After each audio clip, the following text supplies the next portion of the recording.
Hey, this is Josh from Grappazilla, and today we're going to talk about why Sambo is doing so well in MMA and why it's good for MMA. First, if you like these videos, subscribe and like, would help me. So let's talk about the types of Sambo. Basically, you have three types of Sambo. You have combat Sambo, which we'll be mainly discussing about this one, sports Sambo, and self-defense Sambo. We won't get into the history of Sambo because it's a very rich art with a deep history. Not in terms of age of years, but how it was developed, etc. is amazing.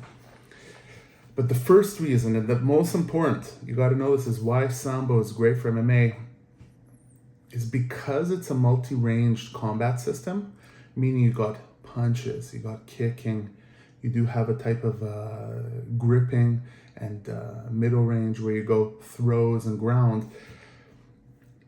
It developed, and it's sport, right? It developed that the transitions between these ranges always ended up into immediate flow of attacks, okay? So what does this mean? Let's say take a guy who has jiu-jitsu and Muay Thai.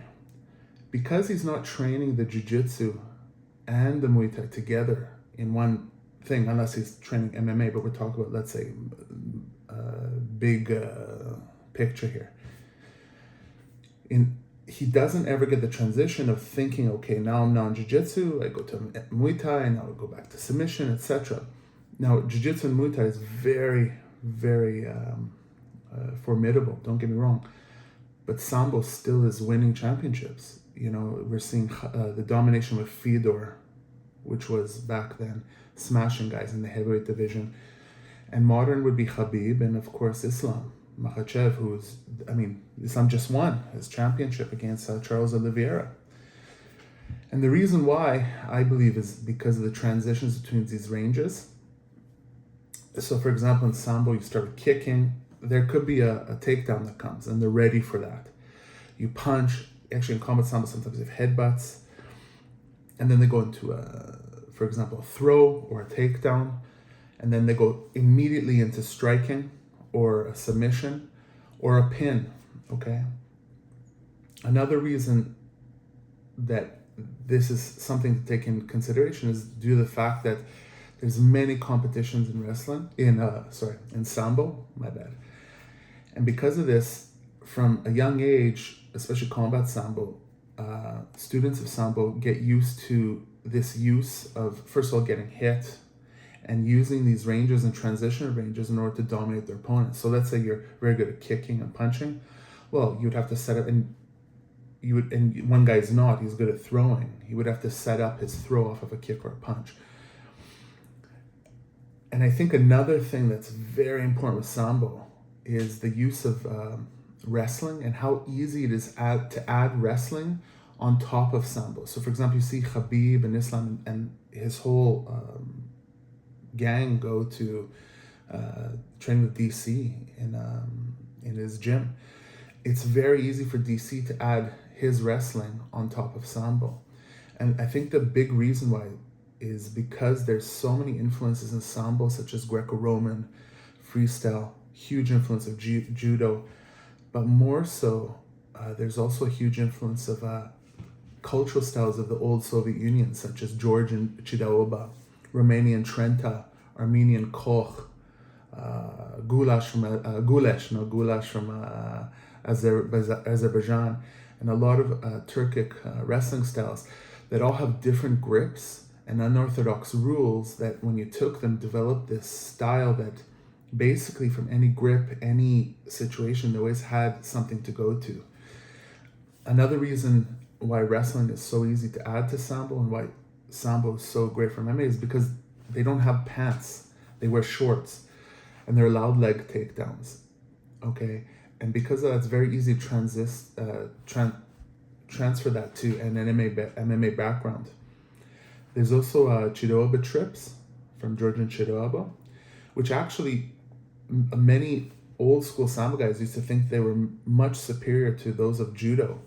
And we see these trips being used all the time in MMA. And trips are a huge thing in Sambo, right? Another thing that Sambo has is the takedowns into submissions, especially leg locks. There's no wasted time in a Sambo match because they could get stood up again. So when someone goes into a takedown, either they're going to go straight, to three things: a pin, they're going to go into a submission, or they're going to go into striking on the ground and finish it there, which all of these are great for an MMA fighter. Let's talk about the Chidaoba influence, because the Georgian Chidaoba has a huge influence on Sambo, as well as does judo and wrestling in terms of the grappling style. So why is Georgian Chidaoba so important? Is because Chidaoba itself is a wrestling style, a cultural wrestling style from Georgia, that they have a type of gi that doesn't have anything on the arms. So because of this, you had to use a lot of very weird grips behind the back, and also gripping the gi and maybe a hand, or attacking in certain unconventional ways, that when you took this to Sambo, and we actually saw this from the Russian judokas, when they were allowing a lot of the leg takedowns, Russians were very, very good at judo, because they use a lot of Sambo grips there that the Japanese and judokas weren't used to. Now, you ask yourself, how does this influence MMA? There's no gi. It's a good question. The reason it influences it is because Sambo, those movements from the weird grips, such as like the Kharabeli, which is a grip that a judoka from judo named Kharabeli used to win the Olympic gold. All these grips of coming on top, like lacing your leg around and throwing, we do see somewhat in Khabib's movement, right? Of course, there's in a grip or there's, but it's always in a movement. Maybe a guy's attacking, Khabib maybe reverses it, etc. And a lot of Samboists do that as well. And I think that has to be taken, is that use of the body position is there. So just adapting it to MMA or no gi is much easier. And it's going to be unorthodox, so a lot of guys don't see it. Another one that's a little bit controversial, I guess, would be the pinning, right? I mean, there's no doubt that on the ground, Brazilian Jiu-Jitsu is the most dominant that we've seen, okay? And in fact, its dominance has led to its not being even, I'm not saying useful, but it kind of cancels it out because everyone does it. Now, if you don't do Jiu-Jitsu, you might have a problem, right? And even a lot of the Sambo guys, they're all training Jiu-Jitsu too when they're going to MMA. But pinning from Sambo is a very interesting thing, okay? Because it enables an emphasis on attaining top game or getting out from under a pin. So you're always getting back onto top. You look at the bottom as a problematic position. When you put this into modern MMA's rules, it's fantastic because you look more dominant. You get on top. It's much easier to strike, ground and pound. And overall, it's a better place to be. Look at most of the matches out there. You want to be on top, right? Now, does that mean that you shouldn't use guard, as you see in BJJ? No, you should of course use guard, and you should learn it.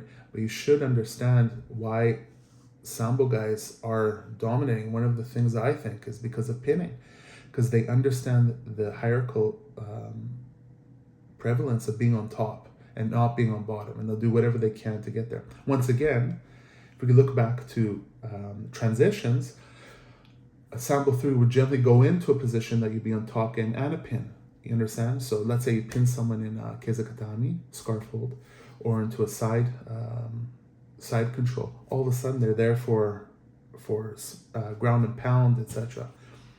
Now, another thing we need to talk about is combat Sambo striking. While it's not the level of, let's say, a high-level Muay Thai or a Dutch kickboxer or a boxer from Philly, the difference is that Sambo's striking is always prepared for a throw or a takedown. And that, once again, we'll talk about the transition. Once they get into an MMA gym, there is no like, oh wow, but my stance was too high, or my weight was too much on my back foot in order to have the teep for Muay Thai. They're ready for that takedown to come or that throw. And that's great to transition to MMA. Another thing is Sambo also has submissions. They're very quick, okay? Generally you could say, I might get some heat for this, In comparison to Brazilian Jiu-Jitsu, they are a little bit less refined, and I would say more gross motor movement, but very effective, okay? And they're always concerned with striking and pinning, especially in combat Sambo. And last, let's talk about something that is a little bit, how would I say this? A weird situation, sorry my English. The guard. So until recently, and correct me if I'm wrong, but I don't think I am, crossing ankles in close guard wasn't allowed. It was not allowed in Sambo. Now recently it has been allowed. And also, there aren't so many submissions from the guard in Sambo as you would see in Jiu-Jitsu, which is a very dominant guard game, right? But there is also a reason why, because let's say I take you into guard, okay? Now, while you're attacking, I could actually pin you, right? Also in half guard. And because of that, once again, I always try to get in top position when that position gets out. And if someone's in guard, they're trying to get out if they can. Even maybe more than submit, which is great also for MMA. You definitely, if we look at the amount of people trying to get up and out from guard, especially at the heavyweight level, it's very hard to hold someone down, right? Like imagine trying to hold on like a big boy like that down. So that's one thing. Now, it is an advantage and a disadvantage because the attacks aren't the same from the guard. No way is similar to BJJ. But the advantage is that you understanding positioning, and once that positioning goes to transitioning. Okay, so where does Sambo really differ from other arts? If we get to three things. The first is it's a transition martial art. What does that mean? All the arts together, like all the ranges, aren't just emphasizing the ranges itself, but how to transition from one another in order to beat each other. Number two, it's competitive. So there's a lot of hours of actual getting hit. Whatever works does, you keep. Whatever doesn't work, you don't keep. And the third, the influence of wrestling and mid-Asian and Turkic wrestling styles into Sambo makes it very easy to add, if they even need, wrestling and throws into their MMA game. And I believe this is why we're seeing fighters like Khabib and Islam dominate. I mean, there is obviously the fact that they're from Dagestan, and Dagestan is the mecca of wrestling. But they are Sambo guys, and they are Judo guys, and they are dominating. So we must ask why, and I believe these are the reasons why. Now, if you like this video, please subscribe. I'm trying to grow my channel. I'm just a small guy. If you see me doing tics like this, I got Tourette syndrome. I'll say it in every video so people don't think I'm high on crack or something. And like the video if you like, and comment, and I'd love to hear your thoughts, etc. And until next time, take care.